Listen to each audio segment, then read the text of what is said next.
ఒక కథనం ఫ్రెండ్స్, నేను పేపర్లో వచ్చింది, సో ఇలా తీసేసుకుంటున్నా. పేపర్లో అది తీసుకుని డీటెయిల్గా డిస్కస్ చేద్దామని చిట్టాలో పెట్టిన. వెలుగులో వచ్చినది కథనం. అన్నపూర్ణ రామానాయుడు స్టూడియోల కకృతి. ట్రేడ్ లైసెన్స్ ఫీజు ఎగ్గొట్టిరట. తనిఖీలో గుర్తించి నోటీసులు జారీ చేసిన జిహెచ్ఎంసి.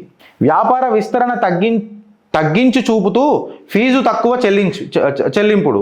ఏడాదికి 11.52 లక్షలకు 42,000 కడుతున్న అన్నపూర్ణ స్టూడియో 2.73 లక్షలకు 7,611 రూపాయలు కడుతున్న రామానాయుడు స్టూడియో.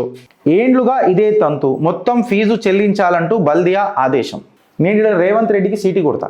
అట్లీస్ట్ ఒక మొగోడు వీళ్ళని అడుగుతున్నాడు. కట్ చేసి సీన్ లోపలికి పోతే అన్నపూర్ణ స్టూడియోస్, రామానాయుడు స్టూడియోస్ మీద జిహెచ్ఎంసి ఒక లెటర్ రాసింది, రేడ్ చేసిందని అనుకుందాం. గ్రేటర్ హైదరాబాద్ మున్సిపల్ కార్పొరేషను వీళ్ళకు ఉల్టా హాత్ పచ్చకడ కొట్టింది. మీ ట్రేడ్ లైసెన్స్ ఫీజు ఎవడు కడతాడరా అని చెప్పి వీళ్ళని అడిగింది. ఇది అండర్ ఆపరేషన్స్, మేము రివ్యూ ఎందుకు చేసుకోలేదురా, ఇది మ్యాండేటరీ కదరా అని చెప్పి అడిగితే ఇది అన్ఫేరు, ఇది ఆర్బిటరీ, ఇది ఫైనాన్షియలీ డ్యామేజింగ్ అవుతుంది మాకు అని చెప్పి వీళ్ళు శిలక పలుకులు పలుకుతారు. ఎవరు? అన్నపూర్ణ ఇంకా రామానాయుడు స్టూడియోస్. అన్నపూర్ణ స్టూడియోస్ కాడికి వస్తే మొత్తం ఫెసిలిటీ అనేది 1,42,066 స్క్వేర్ ఫీట్ల మీద నడుస్తుందట ఈ ప్రెమిసెస్ మొత్తం. ఇందులో ఆఫీసెస్ ఉన్నాయట, ఫిలిం సెట్స్ ఉన్నాయట, ఎడిటింగ్ షూట్స్ ఉన్నాయట, ప్రొడక్షన్ యూనిట్లు కూడా ఉన్నాయట. కానీ ట్రేడ్ లైసెన్స్ మ్యాండేటరీ యాక్టివిటీస్ అనేది పెట్టుకోవాలి కదా, అకార్డింగ్ టు ది జిహెచ్ఎంసీ. అది కంప్లైన్స్ కదా. వీళ్ళు పెట్టిరా అంటే పెట్టలే. మళ్ళీ based on the area, activity type GHMC ఏం చేసిందంటే టోటల్ యాన్యువల్ ఫీ ఎంత కట్టాలో కట్టింది. నీ ఇంటికి క్యాలిక్యులేట్ చేయదా, అట్లనే మనకి కూడా చేసింది. 11.52 లక్షల రూపాయలు ఏటా కట్టాలా, సంవత్సరానికి కట్టాలనంటే వీళ్ళు ఎంత కడుతున్నారు? 49,000 కడుతున్నారు. అంటే 49,000కు ఈ 11 లక్షలు అనేది కట్టాలా వద్దా? మీ కమెంట్ రూపంలో చెప్పుండ్రు. జిహెచ్ఎంసీ ఏమన్నది? సినిమా రిలేటెడ్ కమర్షియలే కదా. రాజమౌళి ఏమన్నాడు నిన్న?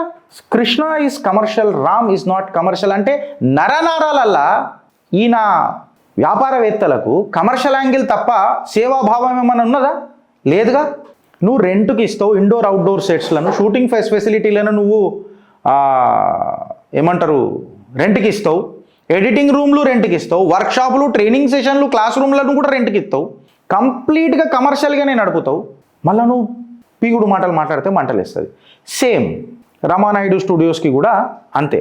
ఫీ డిమాండెడ్ వాళ్ళు ఏం చెప్తున్నారు? 2.73 lakhs కట్టాలా అంటున్నారు. రామానాయుడు స్టూడియోస్ ఎంత కడుతున్నారు ఫీజు?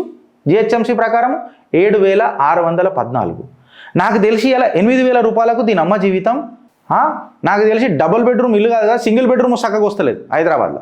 వీళ్ళు ఇంత పెద్ద ప్రెమిసెస్, అది కూడా ప్రైమ్ ల్యాండ్లల్లో ట్రేడ్ లైసెన్స్ ఫీజు ఎంత కడుతున్నారు? నార్మల్ రెంట్ కంటే తక్కువ.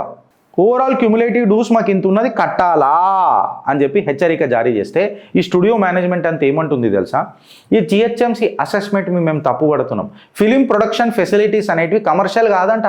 మళ్ళీ రాజమౌళి పీకనిక మాట్లాడిండమోనా. పక్కకి ఇక్కడ కొనిడేలా చిరంజీవి కూర్చున్నాడు, దిల్ రాజు కూర్చున్నాడు, ఇంకా వగేరా మనుషులందరూ కూర్చున్నారు. మళ్ళీ దీని మీద చర్చ జరగాలి నా వద్దా? ఐబొమ్మోడు వచ్చి మాత్రం అది మీ చేస్తే మీకు సీమ్లో మా పైసా ఒక్క రూపాయి పోవద్దు ఈ బ్యాచ్కి. ఎడిముఖం పెట్టి మాట్లాడతారు చూడు అంతా. నాకు మంటలేస్తుంది. వీళ్ళు మళ్ళా కృష్ణుడు రాముడి మీదనే కమర్షియల్. మళ్ళీ చిరంజీవి దీన్ని ఖండించాడు, సినిమా ఫెటర్నిటీ దీన్ని ఖండించదు. వస్తా ఇవాళ సాయంత్రం ఇంకా పెద్దగా వస్తా. వీళ్ళు క్షమాపణ చెప్పేదాకా ఊకునే పరిస్థితి తీసుకురాను కదా నేను. వీళ్ళకంట స్పెషల్ స్టేటస్ ఇచ్చిర్రు. మాకు స్పెషల్ స్టేటస్ ఇచ్చిర్రు కదా, మేము తెలంగాణ ఫిలిం ఈకో సిస్టమ్ని కాపాడుతున్నాం. బంకచెక్క మాషపత్రి కాదు. మీరు ఏం కాపాడుతున్నారబ్బా? అన్ని రెంట్కే ఇస్తారు వీళ్ళు. మళ్ళీ క్రియేటివ్ వర్క్ అని అంటారు. Creative work ఏమున్నదబ్బా? విఎఫ్ఎక్స్లోనే కదా వీళ్ళు ఆడుతున్నారు మొత్తం ఇవాళ రేపు గ్రాఫిక్స్లతోని. క్రియేటివ్ వర్క్ ఏమున్నది చెప్పు? వెనకటికి మన కనకారావు లెక్క, ఎన్టీఆర్ గారి లెక్క ఇట్లా పట్టుకొని తలవారాలు ఒక్క చేతితో కూడా తిప్పిర్రాలు. వాళ్ళు నిజ జీవితంలో పనిచేసిర్రు. వీళ్ళు మొత్తం 6 ప్యాక్ల కాడికేనే, హెయిర్ స్టైల్కి అంతా విఎఫ్ఎక్సే. వీళ్ళు బయటకు వస్తే ఎట్లుంటారు, స్క్రీన్ మీద ఎట్లుంటారు? ఈ విఎఫ్ఎక్స్లకు వీళ్ళు సేవాభావంతో ఉన్నారట. జిహెచ్ఎంసీ అంటే ఎగ్జాగరేట్ చేసిద్దట. ఐ సపోర్ట్ రేవంత్ రెడ్డి సర్కార్ ఇన్ దిస్ యాంగిల్. మొగోడు రేవంత్ రెడ్డి డైరెక్ట్ గడపరదించిండు.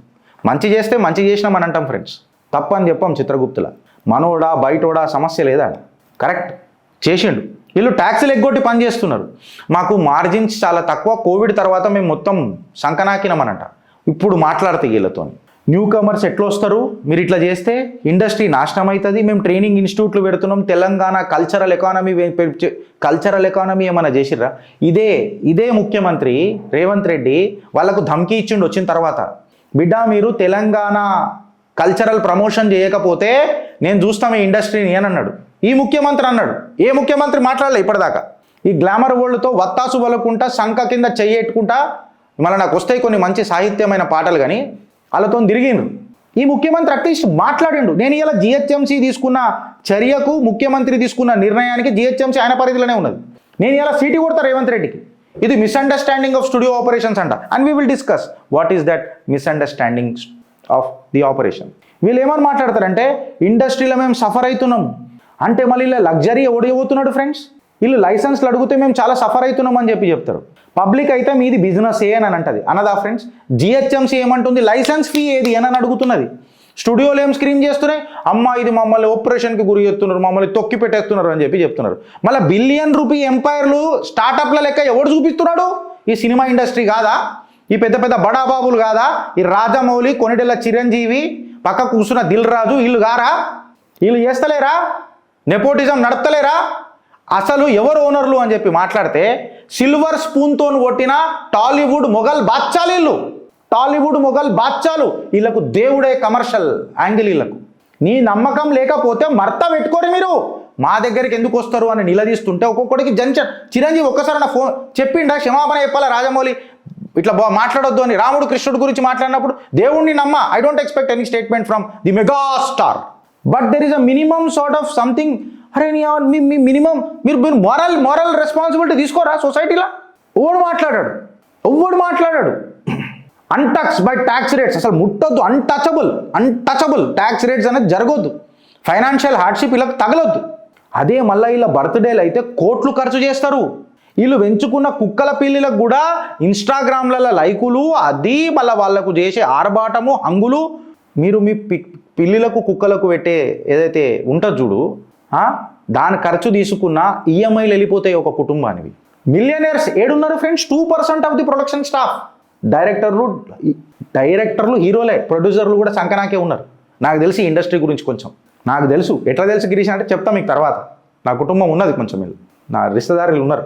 ప్రొడ్యూసర్లు ఏం లేరుడా. వీళ్ళ కాఫీ మెషిన్లు, కాఫీ తాగే పైసలు టెక్నీషియన్ల ఇయర్లీ ఇన్కమ్ అయిపోతుంది ఫ్రెండ్స్. నేను తప్పు మాట్లాడుతున్నానా? ఒక్కొక్కడు లగ్జరీలలో కొట్టుకుంటున్నారు. లగ్జరీలలో ఒక కార్లు కాదు, ఇంటి ముంగట 100 కార్లు. ఆ కార్ల టైర్లు నింపనీకి అయ్యే పైసా కూడా ఒక కుటుంబం నడుస్తుంది. దీని అమ్మ జీవితం కాదా? మల్టిపుల్ ఎకరాలలో అని గేట్ నుంచి అని మెయిన్ డోర్ దాకా పోనీకే దగ్గర మనం ఒక 5-10 ఫ్లోర్ల అపార్ట్మెంట్ కట్టుకొని బతకొచ్చు. నేను తప్పు మాట్లాడుతున్నానా? అంత పెద్ద విలాసవంతమైన విల్లాలు, ప్రైమ్ లొకేషన్లలో విల్లాలు. ఒక్కటి తక్కువ వేసుకున్నా 50 నుంచి 100 కోట్లకు తక్కువ ఉండదు. మళ్ళా ప్రతి 3 నెలలకు ఫారిన్ వెకేషన్స్, ఇన్స్టాగ్రామ్ తీరు ఫారిన్లలో ఉంటాయి. అందరి ఏడికైనా వస్తున్నది రా వీళ్ళకి ఇంత పైసా. డబల్ మీనింగ్ డైలాగులకు ఒకడు రాజమౌళిని సపోర్ట్ చేసుకుంటూ మాట్లాడతాడు, ఒకడు హైపర్ అని పేరు. డబల్ మీనింగ్ డైలాగులు తప్ప, అరే మీ తల్లిదండ్రులు చూసుకున్నా కానీ అనుకుంటాడు ఇట్లాంటి కొడుకును కన్నా మానని. డబల్ మీనింగ్ డైలాగులు, సెక్సిస్ట్ రిమార్కులు, దీని తప్ప నువ్వు చేసింది ఏంద్రా?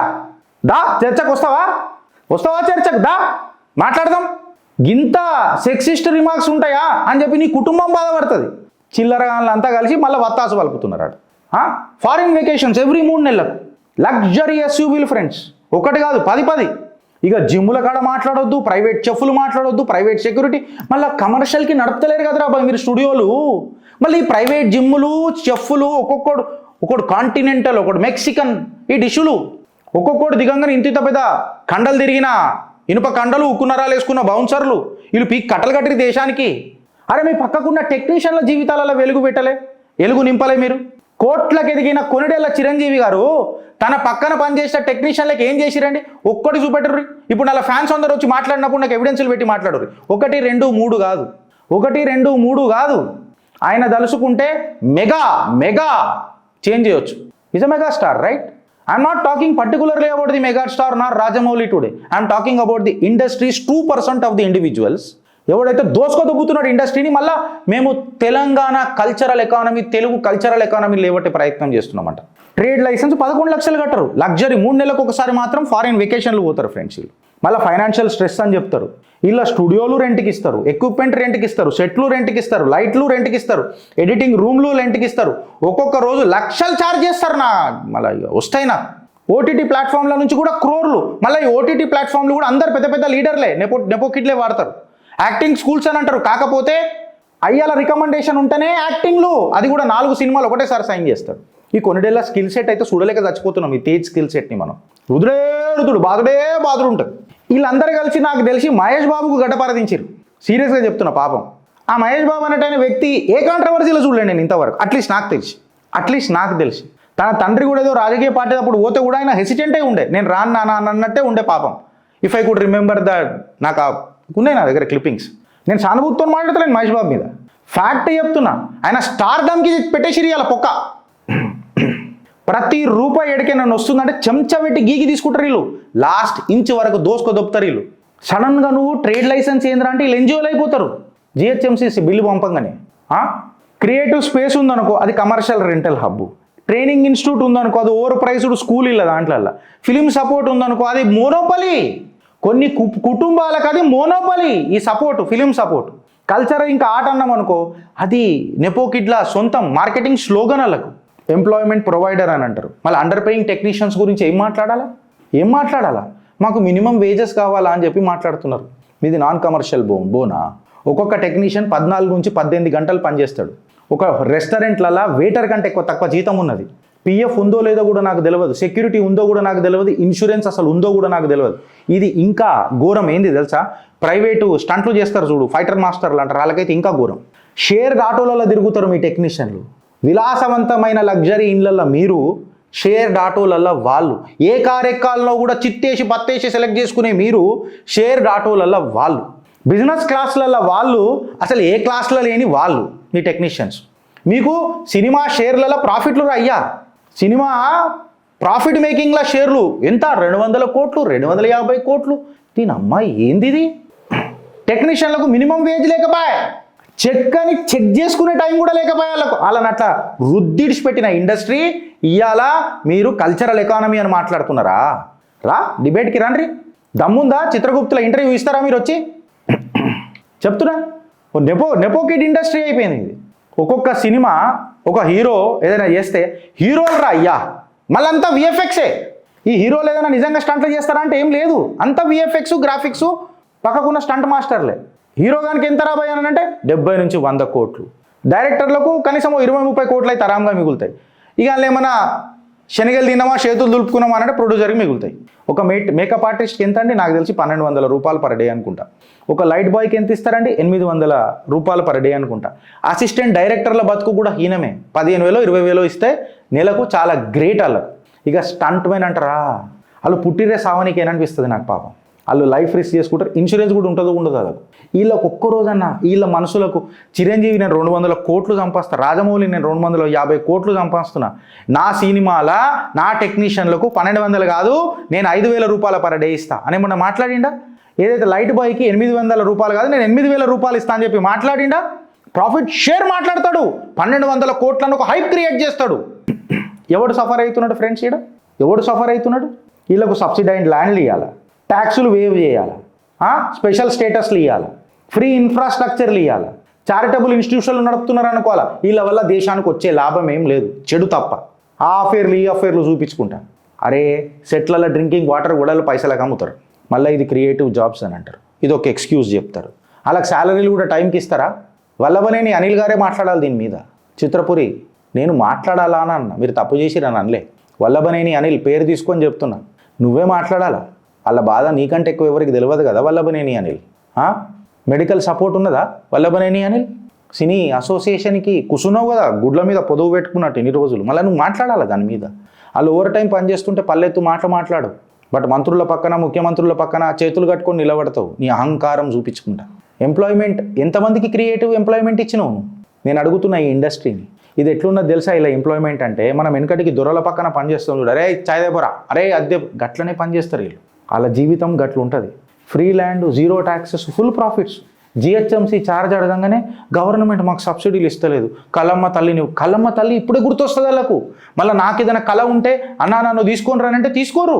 కళల తల్లి వీళ్ళకు ఫీజులు అడిగినప్పుడే వస్తుంది. మళ్ళీ వీళ్ళు సినిమా టికెట్లు చేస్తే ఆ సినిమా టికెట్ ఉంటుంది ఏంది రాబాయి అలా కంకిల పుట్టానంటే 1200 టికెట్, 1500 రూపాయల టికెట్, 1000 రూపాయల టికెట్, బాక్స్ ఆఫీస్ బద్దలైంది అనంట. మా నెత్తిలు బద్దలవుతున్నాయి మీ సినిమాలు చూడలేక. ఓటీటీలో కూడా మనం చూస్తున్నాం అని అంటే బంకచక్క ఆశపత్రి, ఎందుకంటే ఆ ఓటీటీ కూడా మొత్తం వీళ్ళే కంట్రోల్ చేస్తున్నారు. మళ్ళా సిటీ నడి బొడ్డులల్లా సిటీ రెగ్యులేషన్స్ కావాలా, సిటీ రిసోర్సెస్ కావాలా, టికెట్ మాత్రం క్లాస్గా మంచిగా మెట్రోపాలిటన్ సిటీలతో రావాలా. పబ్లిక్ అకౌంటబిలిటీ ఏంద్రా అంటే జీరో. ఇలా స్టూడియో బిలియనేర్లా అసలు రిఫార్మ్ ఎవరికి కావాలి ఫ్రెండ్స్? టెక్నీషియన్లకు రిఫార్మ్ కావాలా, లేకపోతే ఈ స్టూడియో బిలియనేర్లకు? ఇలా చిత్రగుప్తు డిమాండ్ చేస్తున్నది ఏందని అంటే టెక్నీషియన్స్ని అందరినీ ప్రొటెక్ట్ చేయాలి, బిలియనేర్లను కాదు. రేవంత్ అన్న మీకు ఫస్ట్ టైం చిత్రగుప్తు ద్వారా అభినందనలు తెలియజెప్తున్నా. మంచి పని చేస్తే సూపర్ అన్న అనంట. మీ ద్వారా ఒక చిన్న కోరిక చిత్రగుప్తు వాళ్ళ నాలుకై మాట్లాడుతున్నది. ఇవాళ సినీ ఇండస్ట్రీ టెక్నీషియన్స్ కోసం పనిచేయాలి మీ ప్రభుత్వం, ఈ స్టూడియో బిలియనీర్ల కోసం కాదు. వాళ్ళ మీద ఒక ధమ్కి ఇచ్చి సెటిల్మెంట్కి పోయినరానంటే ఇక అది ఇక నాకు తెలిసి ఇక దానంతా చెడు రాజకీయం ఇంకేది ఉండదు. వాళ్ళందరికీ ఇన్సూరెన్స్ మీ ప్రభుత్వం ఏమైనా ఇవ్వగలుగుతుందా చూడండి. If possible pension for all the senior technicians, transparent accounting, logistics ఉండాలా. ఈ లైట్ బాయ్కి ఇంత ఇవ్వాలా, ఇస్తున్నావా లేదా, ఎన్ని గంటలు పని చేస్తున్నావు అని అకౌంటింగ్ లాజిస్టిక్స్ ఏమన్నా ఉన్నదా? గిగ్ వర్కర్ల కోసం పాపం నాకు తెలిసి వివేక్ వెంకటస్వామి గారు మాట్లాడుతున్నారు. అన్న వీళ్ళది కూడా జర పుణ్యం కట్టుకోండి. ఈ స్టార్ పెత్తనం ఉంటుంది చూడు, దీన్ని కంట్రోల్ చేయాలా. ఒక హీరోకు దీనికంటే ఎక్కువ రావద్దు. ఎన్ని సినిమాలు హిట్ ఇచ్చినావు రా పోయి నువ్వు గిట్లా స్టెప్ వేసి గిట్లా అనగానే అయిపోయాయిగా, చిజ్జి జిజ్జి జిజ్జి జిజ్జి అయిపోయాయిగా. అరే నీ వల్ల ఏం లాభం రా భయ్? ఒక కార్కి రేట్ ఉంటుంది, ఒక ప్లేన్కి రేట్ ఉంటుంది, ఒక ప్రోడక్ట్ అన్నిటికీ రేట్ ఉంటుంది. వీళ్ళు కూడా ప్రోడక్ట్లే కదా, మళ్ళీ ప్రోడక్ట్కి రేట్ ఎందుకు ఉంటుంది? ఈ డిసైడ్ చేస్తాడా హీరో అనేటోడు? రేవంత్ అన్న దీని మీద జర కూర్చోని రే, గడ్డపరదించిన మొగోళ్ళు మీరే. ఇలా ఈ రెగ్యులరైజ్ చేయాలి వర్కింగ్ అవర్లను, సేఫ్టీ రెగ్యులేషన్ నార్మ్స్ చేయాలా. టాలీవుడ్లో మాకు కింగులు వద్దు, మాకు ట్రాన్స్పరెన్సీ కావాలా, ఫెయిర్నెస్ కావాలా, ట్రేడ్ లైసెన్స్ ఫీజులు కట్టాలా, ట్యాక్స్ పేర్ల పైసా దొబ్బుకొని పోతానంటే నడవదు. కాంగ్రెస్ చేసింది కరెక్ట్ అని తీయాలా, అన్ని మాట్లాడాలి. టెక్నీషియన్ని పట్టించుకోరు కానీ 2%, ఈ 2% ఉన్నారు మొత్తం సినిమా ఇండస్ట్రీలో. ప్రాఫిట్ మొత్తం దొబ్బేసి కూర్చొని మళ్ళీ వీళ్ళు ఏం తెలియనట్టు ఓ అని చెప్పి కూర్చుంటారు ఇట్లా. దీని మీద మీ అభిప్రాయం ఏందో చెప్పుర్రి ఫ్రెండ్స్. భారత్ మాతాకి జై.